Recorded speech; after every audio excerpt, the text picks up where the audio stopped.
Welcome back, everybody, to the coach. I'm Angie Pettigo, and I've got a treat for you today. I know I tell you guys that every week, but it really is a treat every time.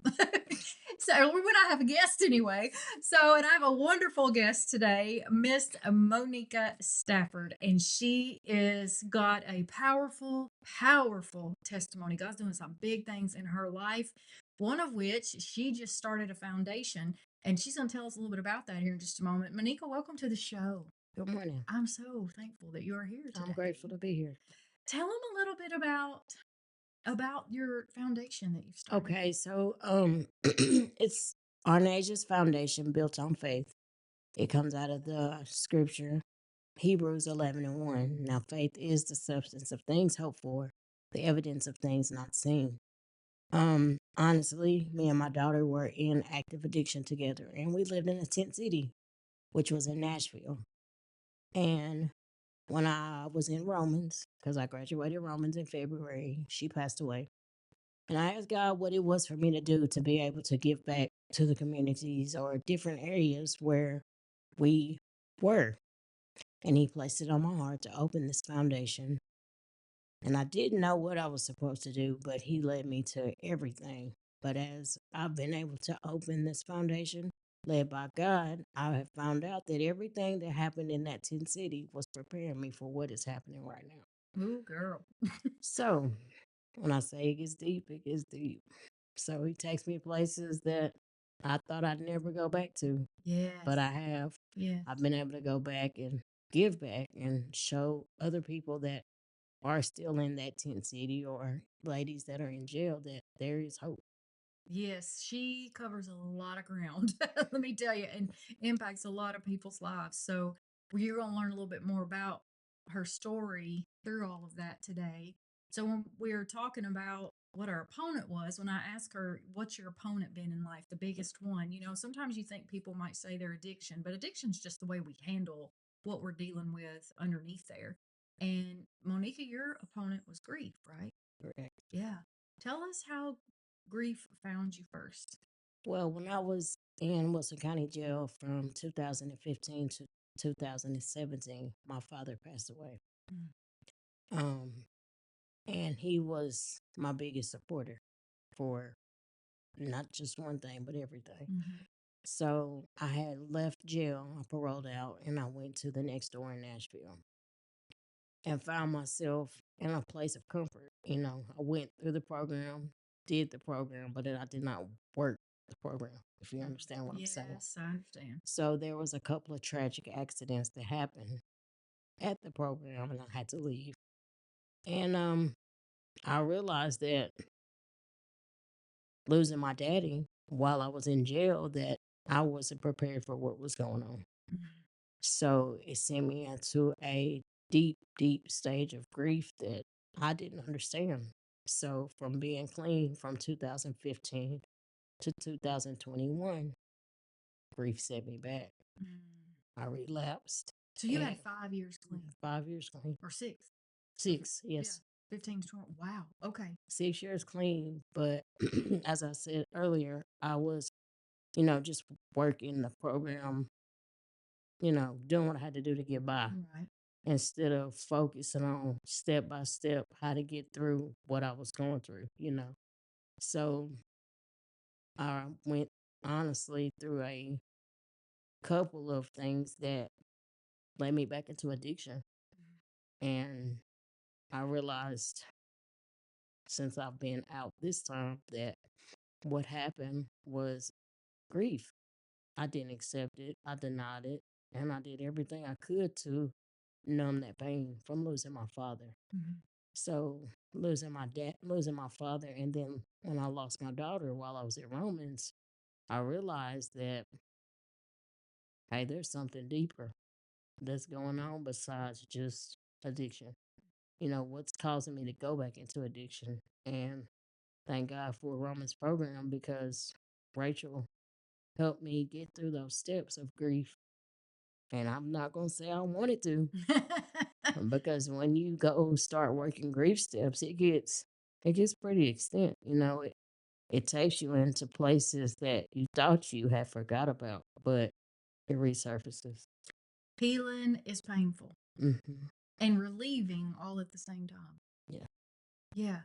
I think of it in context of we haven't worked out in a long time and you go to the gym and you find muscles you forgot you had Mm. and then you can't get up out of the bed the next morning because you're so sore. So Well, healing emotional things kind of works the same way.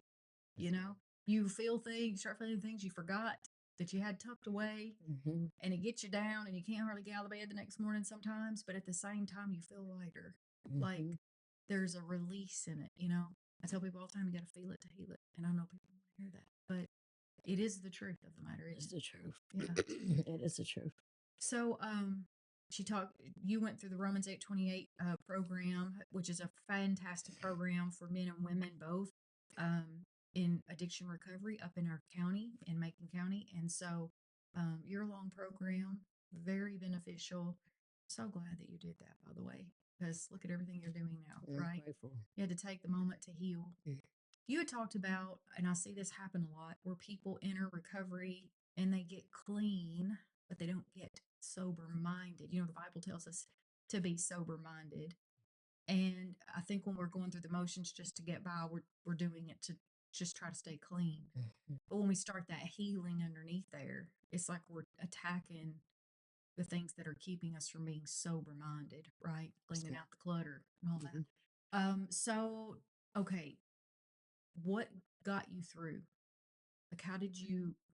Let's kind of take it next level. How did you dive into the grief and heal it? Well, for mainly, I had accepted that it was really, really taken, had taken toll then, and I knew that when I graduated Romans, that I didn't want it to take toll again like it did the first time. Mm-hmm.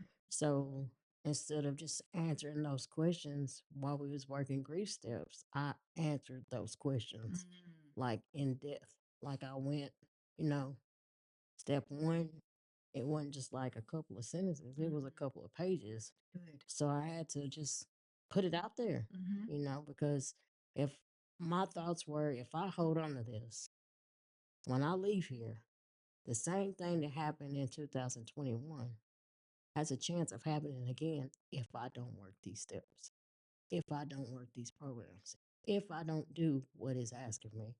So I don't want to relive that again. What do you think?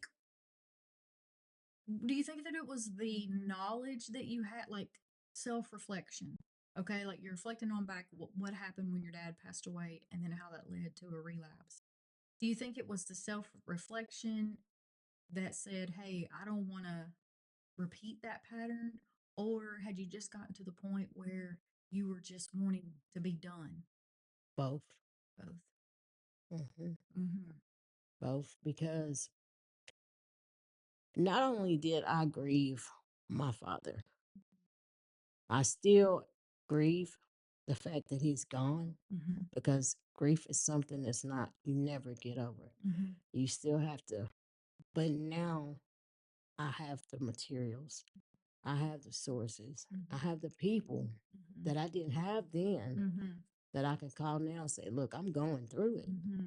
and I need y'all to help me. Then I did not. Yeah. When I relapsed, then I relapsed. Mm-hmm. I didn't look back.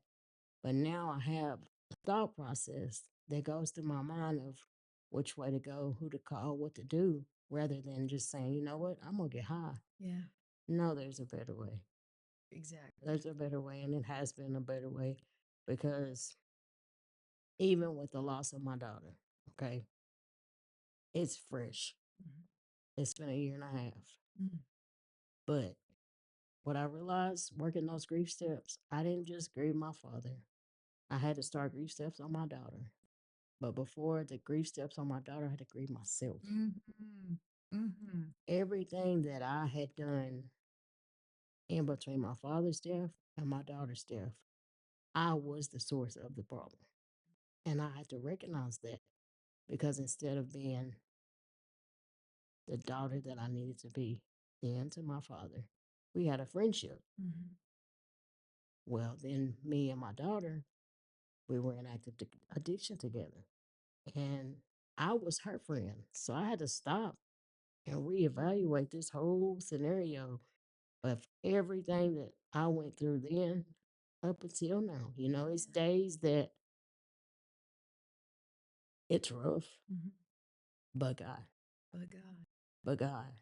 Psalms 23, walk through the valley, but this is where I'm at. Mhm. So I'm able to use the Bible and be on a different walk with this grief, Mhm. whereas I wasn't before. Yeah. Realization of me just being saved, 2021, Mhm. when I was where I was at. Mhm. I didn't have God then. I believed then that I was saved, but I know different now. Now I know I've been saved, and it makes a difference. Oh yeah. It makes a difference. Because then you got the one to call on Yeah, for all things. all things. How did he show up for you? How'd the Holy Spirit carry you through all this and show up for you? Well, so I got a pretty, it's a lot, Go honestly. on, girl. Go on. So All we got is in time. 2021, my daughter, I was in, like I said, we were in a tent city. And I don't know still what happened, but I remember being pulled out of a tent by my daughter on this side, and her boyfriend on this side. And I remember the ground being real cold. And she said, Mama, you sick? And I was like, no. I remember telling her no. And the next thing I remember is being pulled out of that tent, laying on that wet, cold ground. And my thought was, God, you got to help me. God, Mm. save me. Mm. And he said, I'm here. And the sky lit up so pretty, so pretty, like never before. Well, when I woke up again, I was in ICU. And I promise you, the peace that I felt when I came to, they had me in ICU for 2 weeks. I was defibrillated, no, intubated twice, resuscitated 3 times. 5 times means favor. Mm. Mm. So God showed me favor within all that and kept me here. So they moved me to a regular room and they said I was Jane Doe because my daughter didn't want to tell them who I was because I had warrants in Wilson County. They said, we're going to move you to a regular room because the issue that you have in your bloodstream, it just, it's gone. It's gone. And I was like, okay, because they said I had something going on with my bloodstream while I was in the hospital that they couldn't detect. They didn't know what it was. They just knew that they kept giving me antibiotic after antibiotic after antibiotic. And then, kind of like the woman in the Bible, Mhm. but it wasn't for 12 years, it was for a period of time, Mhm. like 14 days. Mhm. So it was bad. So the they moved me to a regular room and I remember leaning back on the bed and I said, "Mm." They said, we're gonna keep giving you pain medicine. I said, no. Good for I you. looked at my mama, my biological mother, and I said, find me a rehab. I got to go. I said, this is over with. I said, I'm over this situation. And she said, you really want to go? Yeah, absolutely. And ain't no doubt about it. And I did say, ain't. It ain't no doubt about it. I said, I you love got it. to take me, you got to get me out of here. So they took me to Buffalo Valley Detox Center on Dickerson Pike, off of Dickerson Pike in Nashville. I stayed there. From there, I went to Hohenwald to whatever it was called. From there, I went to Knoxville, and I ain't looked back. Look at you. I haven't looked back. I went to jail. Had to stay a year, day for day, and then get out and do Romans, and I just kept going. I got hit the ground running, One foot in like front of the other. one foot in front of the other, because I was in active addiction for 20 plus years. Yeah. My daughter is fixing to be 26, the one that's passed away on the 20th. Mhm. She didn't get to see a sober mother. for a very long time. She's seen a couple of years. Is she the one that pulled you out of the tent? But my kids now see a mother that's sober. And honestly, just being real about it, some days they don't know whether it's for real, or they don't know how to deal with it. Yeah. And I get that Yeah. because I've been an addict. I was an addict for their life. Yeah. But now that I'm doing different things led by God, sometimes it amazes them. They It gotta be so amazes. proud. They gotta be so It proud. is like it's grace, Grace. Oh, that's a good word. grace, mercy, Uh-huh. favor, Yes. goodness of God, all that. All those And things. I, I can't be no happier than where I am right now. Yeah. Like I don't wear the weight of the world on my shoulders because I want to. I wear the weight of the world on my shoulders because guess what God gives me? Mm-hmm. The choices. I have choices Mm-hmm. now. Before I didn't have a voice. Before I didn't have a choice. But now I got both. Mm-hmm. So I'm a force to be reckoned with. So Come whoever's on, coming girl. better come with vengeance because I ain't going for it. I'm Yeah. not going for it at all. I'm gonna be the person that I've never been able to be. Yeah. And only thing people can do is accept it. Yeah. And if you can't, then You're able to go in places and reach people that, a lot of people can't. A lot of people yeah. won't be able to or just won't go. But like you said, you were prepared for it. But they fear. Fear is what it Fear fears is what what stops holds people people. back. And Yes. I'm not scared. Or, yeah. Yeah, I'm we don't not. have to be. No, I'm When we not. know whose child we Yeah. are, we don't have to fear I'm anything. not scared. I'll go. There's been a couple of things that I've had to do with a couple of individuals, and they be like, Mo, I'm not going by myself. No, we're not. You're right. Are you scared? For what?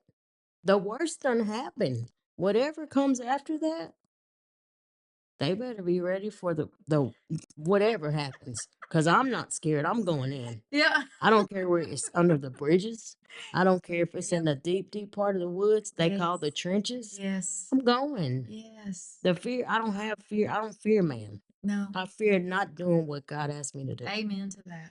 That's all I fear. Anything else, I've buried my child. What else could happen that's gonna hurt as bad as that did? Yeah. Nothing. Yeah. So I'm going. If God sends me, I'm going. I'm so Wherever He sends me, I'm going. Three places I said I'd never go back, Miss Angie.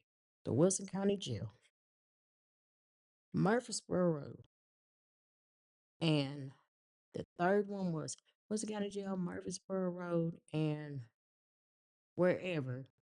But I've been. went back to all three. All three. I never go back to the jail. Well, I've been able to go back into the jail and help Miss Draper teach a class to the ladies that are getting out. Yeah. I went back to Murfreesboro Road not one time, but a few times. But this last time that I went, I know for a fact that I was set free of that. Oh, good. Everything that happened up to me on Murfreesboro Road, Good. this last time we went, it was a whole different feeling. It was a difference with going back to that area where I was than just going out there doing service work. Yeah. Because me and my son go on Saturdays. We cut hair, we fix food, and we take it and we serve with this ministry Mm-hmm. to help them. But the feeling I got 3 weeks ago when I went back, it was like it was a feeling I can't even really, how the feeling you get when you get saved? Mm-hmm. It was like it happened all over again. Yeah. It was a refresher. Like, okay, now it's gone. This chapter is closed. Yeah. You don't have to go back unless you want to. Yeah. So I'm praising God for that. Wow. Well, he will break every chain we have if we Was just thinking, let him. let him. We just let him. Let him. Yeah. But he broke that chain. It was That's good. I don't even man. All I can do is smile about it. Because the place where I was, it's locked now. Yeah. It's chains. So Yeah. nobody can go back in there. Mm-mm. If you go back in there, you breaking a chain that you ain't supposed to break. But God set me free from that. Yeah. And now I used to just run to go back to Murfreesboro just to serve. Yeah. But now I have a choice. I Yeah. can go if I want to, and I don't have to go if I don't want to. And because God's already told me it's Gotta feel good when the fear leaves and you feel empowered. hmm you know how they say when you meet Jesus face to face, God, you're gonna hear him say, "Well done." Mm-hmm. Well, those was the words I heard when I left Murfreesboro that day.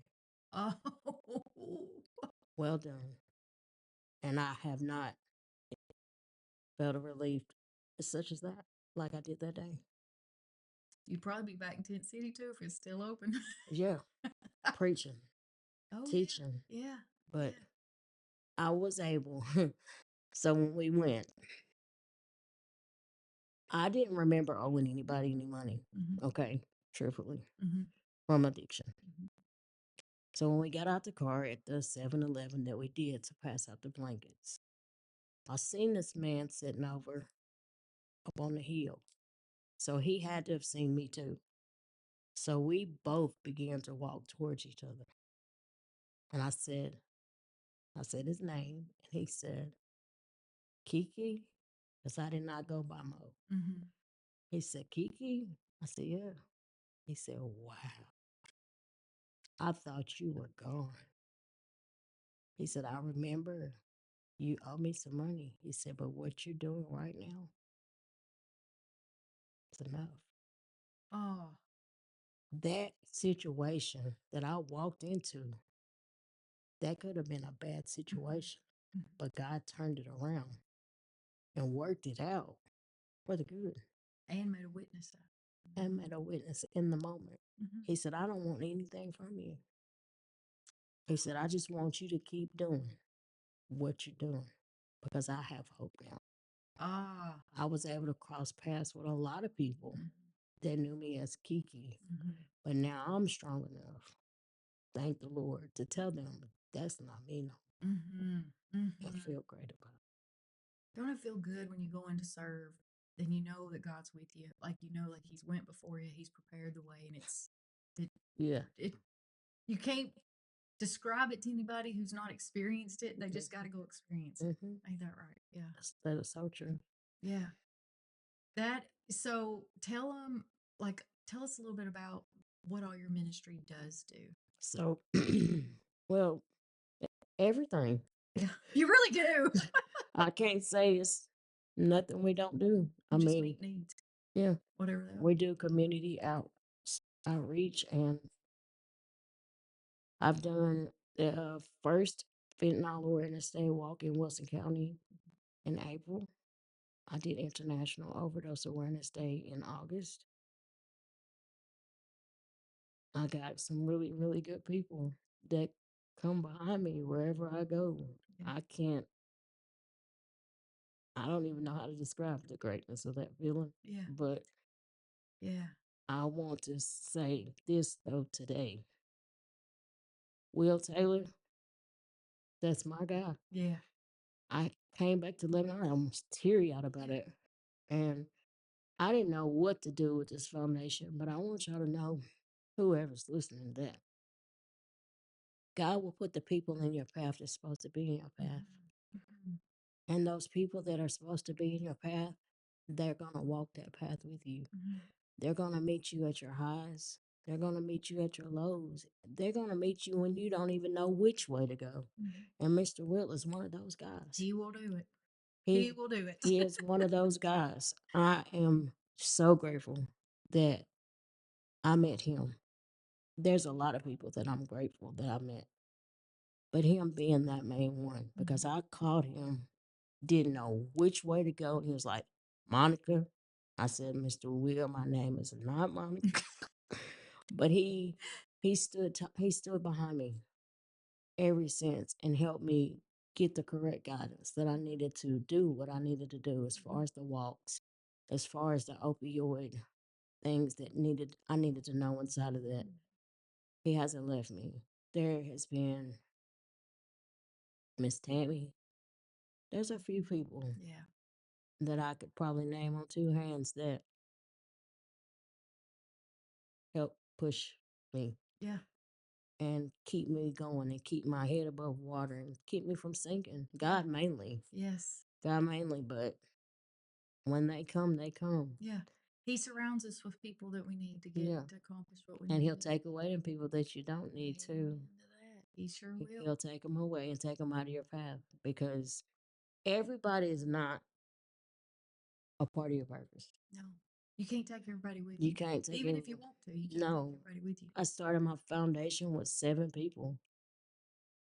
Well, sad but true, but a lot of those 7 people are not even part of it. Hmm. They support me, yes, Hmm. but who I wanted to be those 7 people were not the ones that it was supposed to be. So gradually, it's building. Hmm. I had to start from the bottom and start back up Hmm. to see. And now God has set some pretty strong force women right behind me and a good strong man or two Yeah. that help me to help build. Yeah. And I'm grateful for those That's good. individuals. So, do you have like a social media presence for the foundation? Hmm. So, how can people find that? It's Our Nation's Foundation built on faith. It's connected to my Facebook, Monika Stafford. Yeah, Monika Stafford, look her up. Monika Stafford. Yeah, and follow her page in the foundation. So you go around different counties, and they meet needs, food shortages, or meeting with homeless, and just take We it from there. do food boxes. Hmm. We I haven't figured out why, but we fix meals and we take them out to the community, and it always winds up being 12 plates. And I kind of had a little bit of vision about this 12 plate situation. It's kind of might be scary to y'all, but the way I've understood it is Jesus had 12 disciples. Hmm. And when he sent those disciples out, he sent them two by two. Hmm.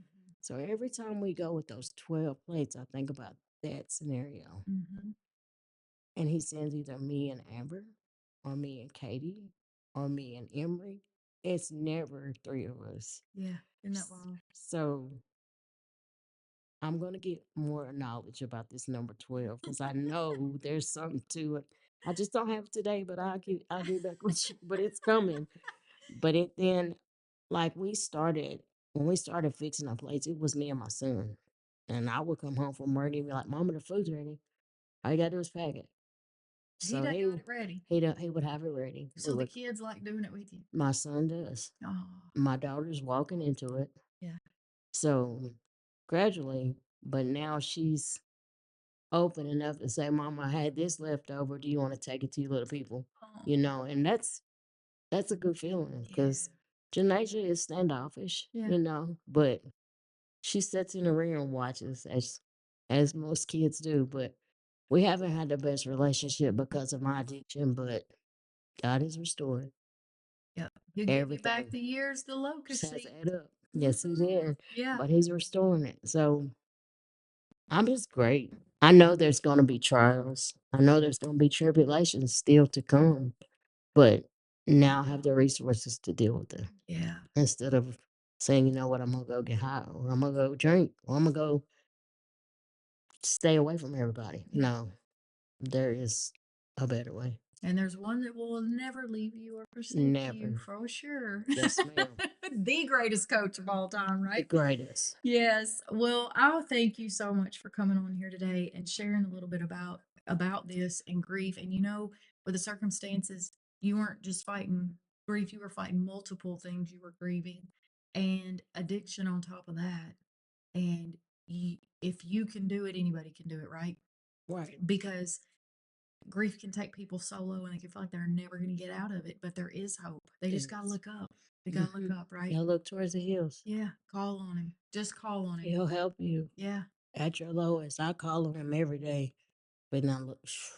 Sometimes I only say no, just look up. And the peace that comes from just Yeah. bringing it down a notch and letting him work instead of letting me work. Well, you think about it, and this is a good example. You are a walking example of this. If we don't heal our grief, it takes time, and we have to work through it. But if we, it doesn't matter if it's grief or if it's anything else, but the longer we reject healing, the longer the enemy keeps us away from our calling, away from our purpose. So if you were still bound in that grief, if you hadn't worked those steps with Rachel and you hadn't truly poured out everything you did, you might still be bound in that. And look at all the lives that you have impacted and touched already that would not have encountered you or the message that God's sending through you to them if you had chosen not to heal. So heal for you, but heal for the people you're meant to reach, you know? And don't let the enemy take any more away from you. Like he's taken enough. Don't let him take any more away. So don't be afraid to heal. He wants you to fear healing.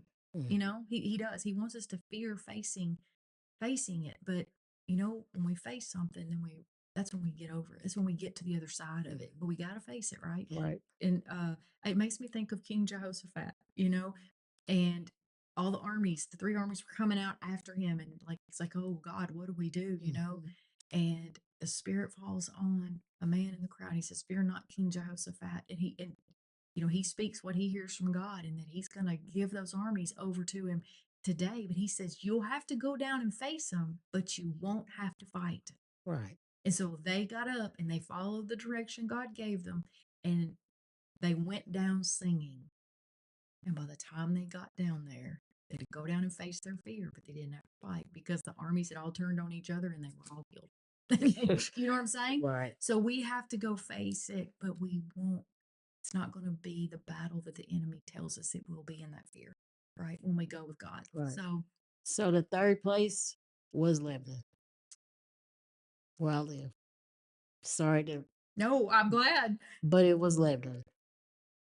Never say never, because you will have to do it. You will, but it was Lebanon. So And you live there again. I'll live there again. You're just never going to go back there. No, Never. But God, but yeah, you're God, going. So usually he'll pull us out of where we've been so we can heal and to go back in and do something do different. something different. And yeah. It was Lebanon. I wasn't gonna leave until I figured it out. Oh, So I'm but glad you did. it was Lebanon. But yes, Well, thank you so much for you're coming welcome. on Thank you here for allowing me to today. be here. Yeah, you guys go look her up and share this message of hope for anybody who you know is dealing with addiction, dealing with grief. You never know what her story can impact somebody even around you, whether it's you, it might be somebody around you, or it might just be somebody that it pops up on your page and they think, I think I'll check this out. And it might be the very thing that speaks hope to them today from her testimony. So be sure you share. And well, Monika, we just wish you the best and with all of that you're doing with the foundation. And you guys go check her out. We'll see you next week.